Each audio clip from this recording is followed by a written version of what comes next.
Have you ever wondered what it would be like to talk anyone into or out of just about anything?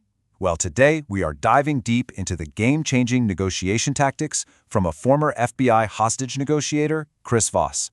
And let me tell you, this is not your typical business school stuff. This is about negotiating like your life actually depends on it. All of these incredible insights are pulled from his book, Never Split the Difference. And I mean, the subtitle really says it all. These are field-tested tools for winning any negotiation. These techniques weren't dreamed up in a classroom. They were forged in situations where, if you failed, people died. Simple as that. Just imagine getting a call like that. Your heart would just stop, right? But for Chris Voss, this wasn't some terrorist on the other end of the line. No, this threat came from a Harvard Law School professor in a surprise roleplay exercise that was basically designed to humiliate him. So picture this. You've got Voss, a former beat cop from Kansas City, who thinks he's just grabbing a coffee with a professor. Next thing you know, he's ambushed. He's suddenly in a mock negotiation against two of Harvard's absolute top experts, with the tape recorder sitting right there on the table. Talk about pressure. So the Harvard experts, they came in hard. I mean, they were using all the traditional aggressive tactics you can imagine. They tried to just bulldoze Voss with these inescapable logic traps and threats, assuming he was going to play their rational, by-the-book game. But Voss, he didn't play their game. Not at all.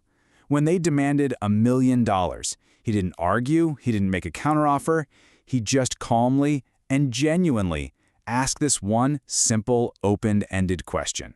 This single sentence absolutely derailed the world's foremost negotiation experts. And that's the magic of what Voss calls a calibrated question.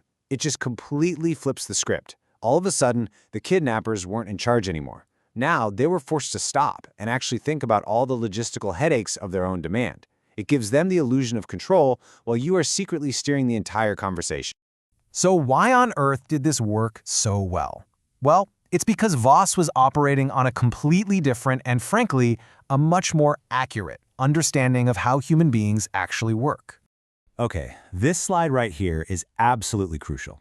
On the left, you've got the traditional Harvard model. It's all about logic and rational problem solving.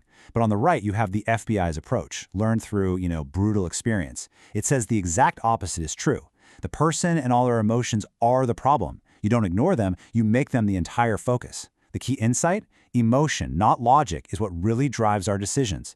This is a massive shift from pure logic to what Voss calls tactical empathy. And this new approach is totally backed up by the work of Nobel Prize-winning psychologist Daniel Kahneman. He proved that our brains basically have two systems running. System 2 is our slow, logical mind, the one we think is in charge. But System 1, our fast, emotional animal mind, that's the real decision maker. It's why you might snap at a telemarketer before you even know who they are. System 1 is steering our rational thoughts before we're even aware of it. So here's the bottom line. An effective negotiator doesn't waste time trying to appeal to that logical System 2 brain. That's kind of like trying to reason with the rider on top of an elephant. Instead, you have to learn how to speak directly to the elephant itself, that emotional, instinctive System 1 mind. You influence the feeling, and believe me, the logic will follow. Okay, so how do you actually do this? Let's get practical. We're going to look at 3 core tools from Voss's toolkit, and they were all demonstrated in a single incredibly high-stakes bank robbery standoff in Brooklyn. The first tool is your voice. Most of the time, you want to use a positive, kind of playful tone. But in a tense situation, you pull this out, the late-night FM DJ voice. It's deep, it's slow, and your voice inflects downward at the end of sentences.